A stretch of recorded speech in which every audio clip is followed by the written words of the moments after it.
Okay, so I suppose that what I want to do in this last 35 minutes or whatever time we'll allow is to show you a few examples of what else we can rotate and why we bother. Okay, so basically, in summary, what we have seen now is that I can have circularly polarized light. I can put it through a clever particle or some sort of structure which is birefringent in one way or another, elongated or spherical or whatever, measure the transmitted polarization of light and characterize what's happening here. I can have orbital angular momentum where the transmission of the transfer of momentum is much larger. Okay, and this is how it will look. So the light comes, as we said, the light comes Gaussian, goes through some sort of element, comes out circularly polarized, orbitally, with orbital angular momentum, and goes on to the cross. So if we want to use it for some sort of a biological application, so for example, the dream would be that you have a cover glass and you have anchored, say, DNA onto a cover glass. So you have attached some marker to it at this end and another marker to it, and you attach the rotating bead to it. And then you trap the rotating bead, and what you want to measure is you can measure what sort of forces are involved in decoiling DNA, okay, for example. So I can look at elasticity and torsional stiffness of DNA. So I can remind you that when we look at our vaporite particles, which can be rotated very, very fast, the problem with them is, however, that if we want to use them for purposes like attaching to DNA and so on and so forth, we have to functionalize them, and we have to put them in the buffers. And what happens when you put them in the buffers is this is calcium carbonate, and they basically dissolve, and quite often incredibly quickly. So what you can do is you can try to functionalize and waterproof those particles. So you can put APS primer monolayer on it and TOSL sealed layer and APS functionalization monolayer, and then attach the protein, for example streptavidin, and then bind it with biotin, and off you go. And in fact, we have done it with our vaporite particles. We have developed a method of doing so, and we know that it works because we can use several methods for checking what happens when you do this. So we absorb the fluorescence dye, we do XPS on it, and we see what sort of answers we get there.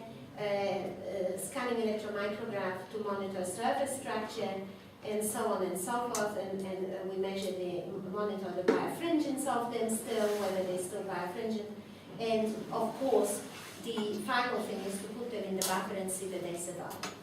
And they do. So we have several micrographs showing here, pictures showing that APS coating does work. We have them with green dye, and you can see that after putting this glass sealing stuff and then functionalizing them, we get the answer that we want to have. And obviously, another test is following every step that I showed you. When they are coated, you can see the whole process. In bright field, you see nothing, but in fluorescence, you see that the whole process has worked. And so what it tells me is that I can take those particles now, vaporite particles, functionalize them, attach them to biological entities, and start doing very interesting experiments. However, what you can also do is, vaporite particles are not difficult to produce, says the person who comes from the lab where we make them, but a lot of people have a lot of troubles with it, so you can have alternative approaches. And doing two-photon photopolymerization is very easy. So imagine that I can make a sphere with a channel through it. Okay, so the sphere, the resin is not birefringent, so they won't rotate if they don't have channel in it. But if I have a hollow channel in it, then it's changing the refractive index there, and so it's elongated object basically, but which on the outside still is spherical. So it's very easy to do the calculations, and it will spin in Gaussian beam. Because I am inducing shape birefringence and I'm breaking the symmetry of the sphere. So this is how they look in an optical microscope, and this is how it works. Okay, so this is a sphere, but it is really an elongated particle. So if I measure the spin, so I'm transferring spin here, and if I measure if I vary the void diameter, and I look at the torque efficiency, I can see what sort of void diameter is the best for torque efficiency. But as you can see, the torque efficiency here again is about 2% in maximum. Okay, and that's the rotation in optical tweezers, and hopefully it will rotate. And so this is my little sphere with a hollow void in it. And it rotates, it doesn't rotate very well, and you can see that it rotates off axis. So that's probably not very good. So what we can do, if we do measurements, this is how the rotation for this hollow sphere looks like. So it's not perfect. We want it to rotate on axis instead. So this is what we can do then. Instead of having one void in them, we can build two voids using photopolymerization process. And you can see that I can spin them on axis quite fast. I can measure the spin torque transfer, and it will be about 6%. And again, if I want to use it for biological purposes, same thing, except that it's easier to functionalize them than it is to functionalize Batterite, because the bio-functionalization can be done directly onto the sphere. And so we can do that, and we can take the fluorescence label. I won't show you that. So these are my hollow spheres, again, only with one void, and you can see that we can functionalize them quite quite well. Again, and so again, I'm showing you the double sort of spherical button, I suppose you would call it. I'm not quite sure what to call it. Two-channel microsphere. And this is how they look like, and we can trap them. And I showed you before that we can rotate them. And again, the big advantage of those is that they will, because they have symmetry, like so, they will rotate on axis rather than off axis. Okay, so let's take it off. And then comes the question again, really what I want to do is to be able to measure orbital angular momentum. So orbital torque. So I will make a few assumptions here. So I have steady rotation of this microscopic structure. I am saying that total torque is equal to drag torque. I'm saying that I'm in a Newtonian fluid. So I have proportionality to rotation rate. And I assume that total torque is composed of spin torque and orbital torque. And so, and then I measure the rotation rate, and then I have some sort of a constant here. So I can determine now from this very simple equation, I can determine the orbital torque and the constant here by measurement of spin torque and rotation rate for 3 different degrees of polarization. So I can do an experiment in which I apply linear polarized light, left-handed and right-handed circularly polarized light. And then I do those measurements, and I have 3 equations basically, and I can determine orbital torque and the constant. And so this is what we do here. So this is my spin torque that I'm measuring for the 3 cases, and frequency. And so this is where the axis crosses this, where the curve crosses this axis, I have my, this is linearly polarized light, left-handed, right-handed polarized light. So if I fit the data to linear function, we can find the orbital torque per photon, which is delta sigma O, from the slope of the curve. And we can determine it, and this orbital torque in this particular case is 0.2 plus minus 0.003 h bar per photon. So the orbital torque efficiency is about 10% here. And we can then determine that the orbital torque is 10 times higher than the spin component. And so this is why we want to play all the time with orbital torque, because it's more of it. So this is a result which agrees with calculations. and I can show you that. So total optical torque can be calculated and compared with other results, and you can see that the agreement is within 10%. And this assumes that the total torque is the sum of orbital and spin, which assumes that the total momentum is spin in the orbital. So it's sort of a partial approximation, but it works. So again, orbital torque efficiency is 10%. And it's 10 times more than spin torque. So that's very important. Now, if you want to play even further, so I have a little bit of time now, if you want to play a little bit further, then you would optimize again torque. So the whole game is to have the maximum possible orbital torque. Okay, so one way of doing that is that at the moment all my structures which we were making had a central scope. So this is the object sitting in the Gaussian beam. So this is the central scope, and then there is the structure around it which will enable us to transfer orbital angular momentum or create orbital angular momentum. Now imagine that I do not have any stalk and I have a hole in the middle, and I just try to maximize the transfer momentum. So we can create something that one of my colleagues called optical aeroby. So this is the game that you play. You can create something like that. So you can create little micro optical aeroby. So the idea is that I will have very high torque efficiency. Okay, so here we go. So this is the optical aeroby here. So it looks a little bit like the optical diffractive element that I showed you before, but it has a hole in the middle. Now the idea is that this hole will be as big as the hole in the Doughnut beam, okay? In the highly focused Doughnut beam. How big it is, I'm not quite sure, but we can make guesses, and we can produce them with different sizes of holes and see whether the transfer of orbital momentum will be maximized. So this is one of them. So this is the scanning microscope image of it, and this is the LG08 coming onto my thingy here, and then I create this beam which carries orbital angular momentum. And so this is how it looks in the micrograph. This is how it looks in the optical microscope, and these are a few frames of how it rotates. Now let me see whether it will go here.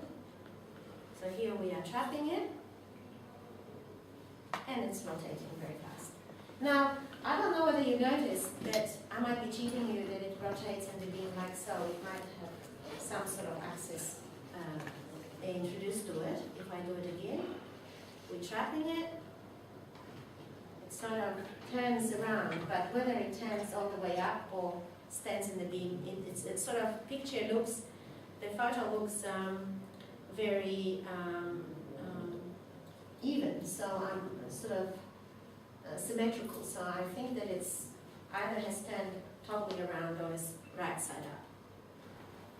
Okay, so here is the rotating in the Doughnut beam. It looks pretty nice, so it can be very, very smooth. So here you could see that it started and didn't turn around. And we create about 4 Hz per 20 milliwatt of laser power, and the orbital torque is about 0.3 h-bar per photon here. And sorry, this is the same thing. Okay, and then we can do calculations, computational modeling of it, and we can see that if I use discrete dipole approximation, I can see that I have 1 point on this curve. So not very many points yet, but this is one measurement point which is used in the calculations.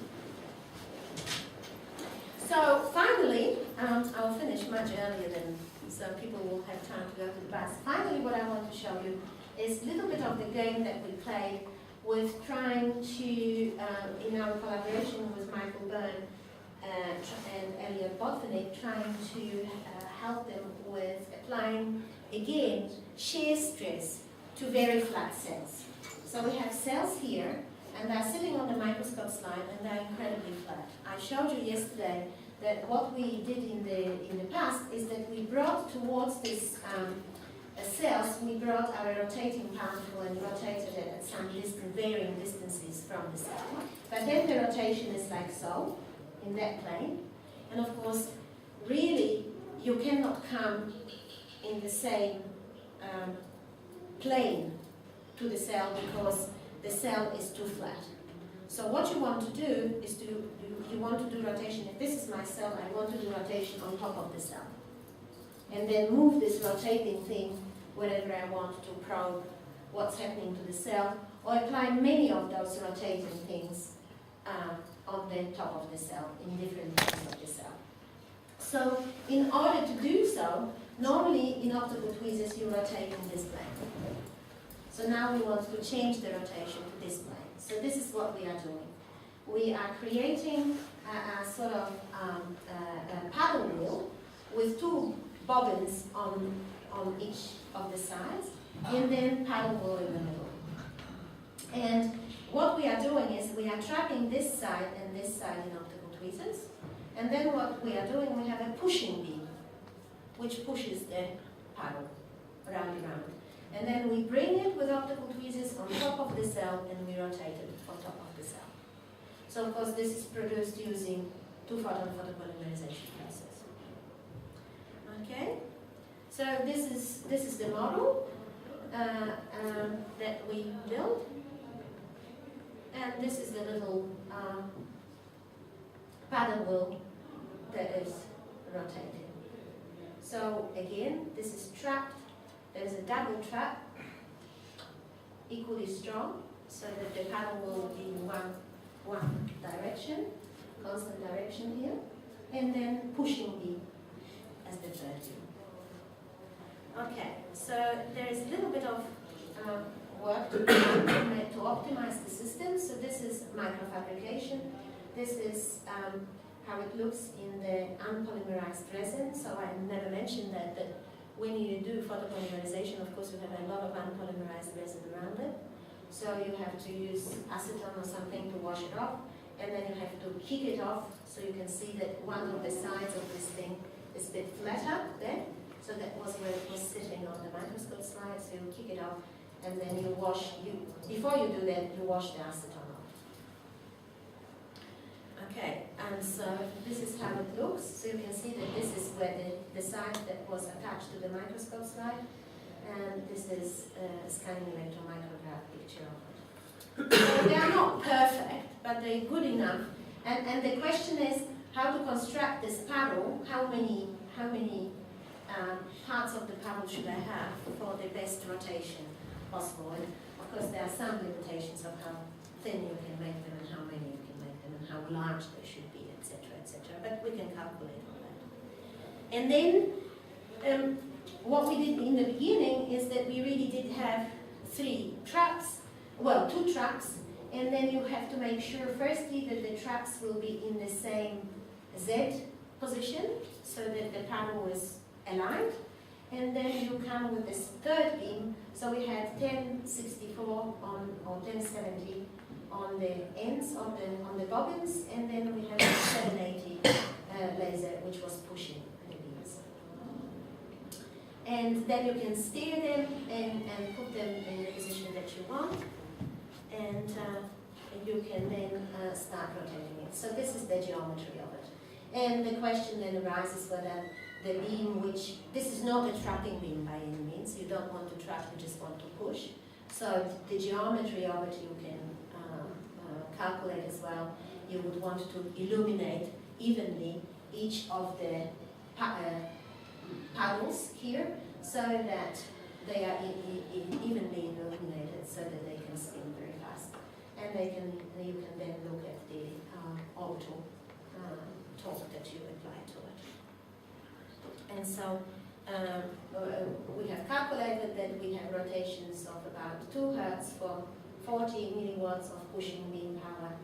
And if we simulate that torque, we can see that the torque is 10 piconewton micrometer and the optical torque. So drag torque is 10 and optical torque is 9. So they agree very well. And then you can start playing with SLMs because it's much simpler than building massive amount of tracks, because with a push of a button you can make the distance between the tracks different and depth different, etc., etc. So here is our wave front phase grating, and then here are our tracks. And obviously you can also manipulate the middle one so that it has different focal spot to the two others, and that's the trap. That's the paddle wheel trap by using the SLM technique. So again, these two beams are on the bobbins, and this one, which can be focused or defocused depending how you drive your hologram, is pushing the paddle. And I'm not sure that this will play, but here it goes. So obviously it's much simpler technique than having double tweezers and third beam. So all the beams here are the same wavelength, but that doesn't matter. But what's nice is that you can play with the algorithm to the extent that you can have numerical aperture, for example, different for this beam that you have for the two others. Which is quite good because then you can have bigger plane illuminated of the paddle. And with that, I will finish. And this is the attempt of making kangaroo, which didn't work.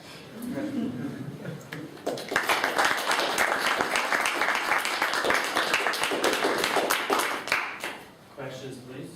I just want to ask this pushing beam. Is it something similar as was mentioned in some other talk where there was like a scattered force, scattered light? Basically, yeah. It's just that the light carries linear momentum and you sort of transfer linear momentum.